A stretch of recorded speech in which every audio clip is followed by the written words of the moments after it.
Artificial intelligence is a growing trend. It is used for everything from the medical field to completing homework, but with that comes a growing number of AI scams. So with us today is James E. Lee, the Chief Operating Officer of the Identity Theft Resource Center, and we are talking all things identity theft and scams. And of course, we're also taking your questions, and you can text them to the number or use that number right there on your screen to text us, and that number is 336-379-5775.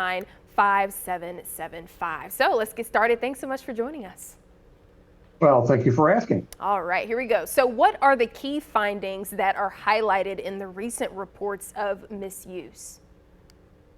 Well, you're absolutely right about artificial intelligence.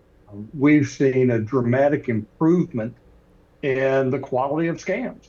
And I think if everybody thinks about what they get in emails, what they get by text, they've probably seen that too, that they're a lot more believable. There's a lot more of them, and that they're a lot more believable. We don't see the misspellings and the errors in grammar, which that translates into more people are falling for scams today than we've ever seen. And a big jump at the end of last year, continuing into this year, of job scams.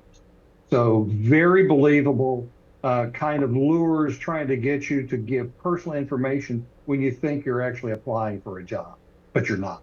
Yeah, and would you say they're impacting, no matter your age, correct? That's absolutely correct. We sometimes we hear that, older people are the ones who tend to fall for scams. That's not actually true anymore. It might have been true once upon a time, but it's certainly not true today. Everybody, no matter how old you are, no matter any of the other things about you, everybody is subject to falling victim to these kinds of scams because they're so sophisticated and the quality of the scam is so much higher than it ever has been. So even people in my line of work, even people who are in cybersecurity and privacy, we fall for these things as well because they're just that good now. I'm glad you said that and mentioned that. Are there any particular scams that have a lot of staying power? Well, this is the third year we've published our Trends in Identity report. And one thing we have seen every year, and that is the number one scam in each of those years has been related to Google Voice. Now, a lot of people may not know what that is, but that's where if you have sort of a side gig and you need a different phone number, but you only want to use the one phone, you can get another number through Google. And what the Google Voice scam is, identity criminals convince you to give them that code that unlocks that number. They'll call you and they'll tell you or text you and say, hey, I want to sell your product that I saw on Facebook Marketplace or on Etsy. I want to sell your stuff, but I need to know you're real because you could be the scammer. And so the way I'm going to know you're real is you give me your Google Voice code.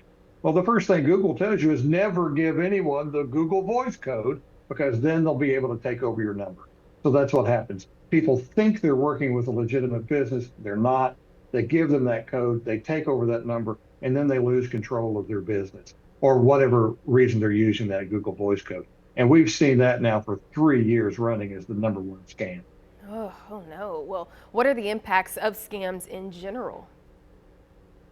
Well, they can be very wide and varied. It just as depends on what it is that you have fallen victim for. We talked about the job scam here just a second ago, and those kind of impacts, it can keep you from getting an actual job because you can give away the kind of information that someone can use to impersonate you, and that could impact your credit. That could impact other parts of your life when somebody's out there impersonating you. Maybe they're trying to evade arrest and they're giving your name and your information out to law enforcement. So we see those kinds of impacts. We also see emotional impacts. These kinds of crimes against somebody, they're not only frustrating, they're not only inconvenient. In many cases, we see people losing tens of thousands, if not hundreds of thousands of dollars in these scams. And when that happens, it's devastating to them. And we actually see more people considering self-harm. 16% of the people who contact the ITRC last year contemplated suicide because they thought that was the only option they had left to address the kind of impacts because their identity has been compromised and is being misused by someone.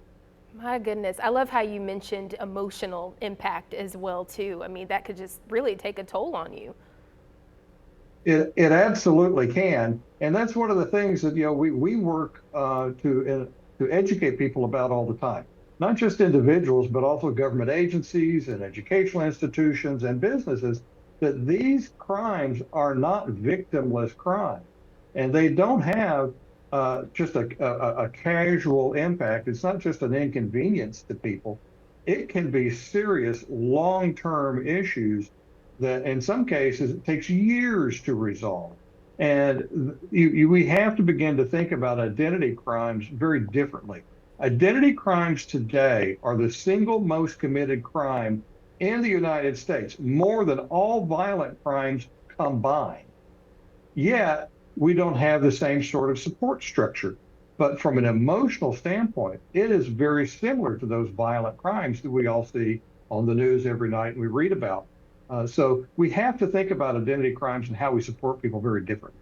Yeah, thank you so much. Well, we'll pause right here. Remember, if you have any questions, we're talking identity theft scams, especially when it relates to jobs. We'll be right back.